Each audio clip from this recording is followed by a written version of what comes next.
Mr. De Niro, this film, The Irishman, it's something that the cinephiles have been waiting so long for, the big crime epic starring De Niro and Pacino, directed by Martin Scorsese. You've said you always knew this was going to be a special thing whenever it happened. But given that it took so long to happen, given that this film's had this rocky journey, did you ever resign yourself to the possibility that it may not happen after all? Once Marty and I had committed, we got the Steve Zalian script. I was determined that it was going to happen, and it was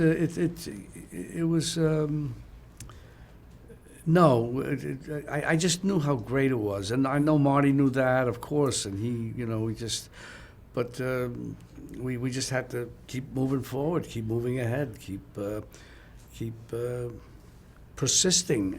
And there was a point where I went to Marty and said, he was shooting Hugo in London, and I said, I'm going to say, because we couldn't commit to a date. Right. So if you can't commit to a date, you can't get people to really commit to the financing part. Sure.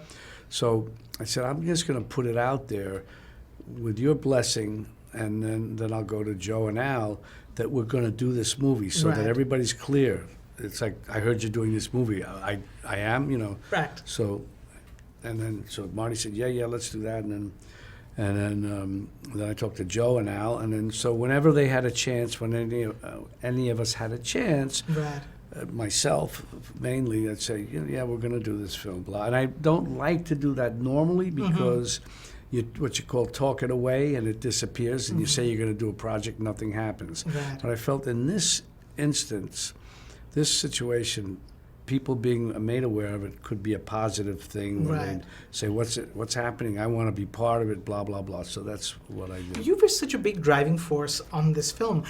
It was you who sent the book to Scorsese. I gave it, first up, and you convinced, you recommended your friend Al Pacino for the part. You also convinced Joe Pesci to come out of retirement after he turned down the role, 40 times?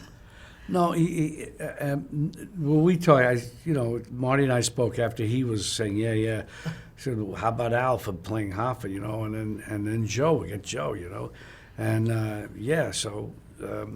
but Joe didn't, wasn't really, he just told me yesterday, he never retired. Right. He just didn't find anything that he liked. Okay. So he's a different kind of person. He doesn't do anything unless he really, so with Marty, he eventually, when it came down to our actually going to do it, I know he would have done it, which he did. Right. And Al was on board, and from time to time, he'd give me a call, or his agent would call and say, "What's up with the Irishman?" I said, it's coming. We'll get there." Right.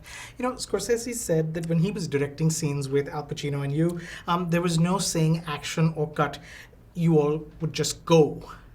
There was a lot of improvisation then?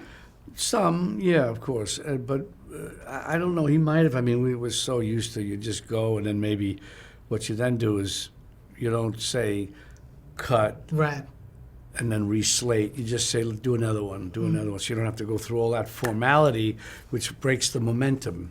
People get into the scene, and you want to do another one, and even another one, or maybe even another one. Right. And you get in, and then you can ad lib and say certain things, and you're in the flow in the moment. It helps.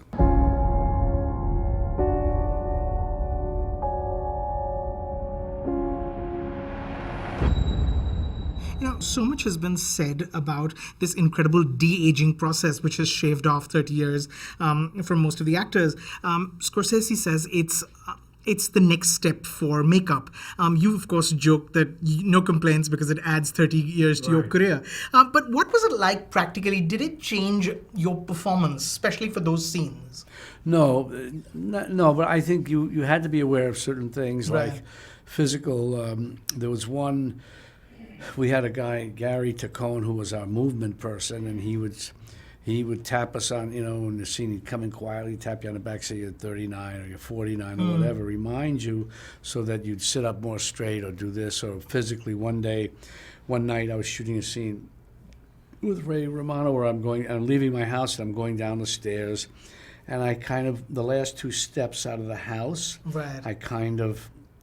I'd go down, but not like a 39-year-old. Right. And so he said, you should bound down the stairs. Right. I said, got it. And so I then let myself literally kind of fall down the stairs. You know, when you're young, you kind of just fall down the stairs. Right. You just go. So, but then I always joke that Marty cut that out. This film has a distinctly elegiac tone. It's a reflective piece. It is about looking back at the life led. So I must ask you whether you share that tendency, that need to look back at one's life and wonder perhaps how history will remember you. Well, you can't help but think that, Yeah. of course, and as you get older. And I look, I think even coming out here to California, when I was younger, I've been coming out here for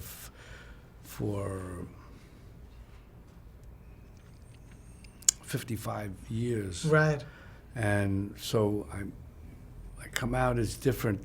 Things are the same. Some things are the same. Others are not the same. All new young people. It could be my grandchildren or not my great-grandchildren. If they're young yet. Right. But, that's the bottom. That's what it is, Right. And so it's a different world.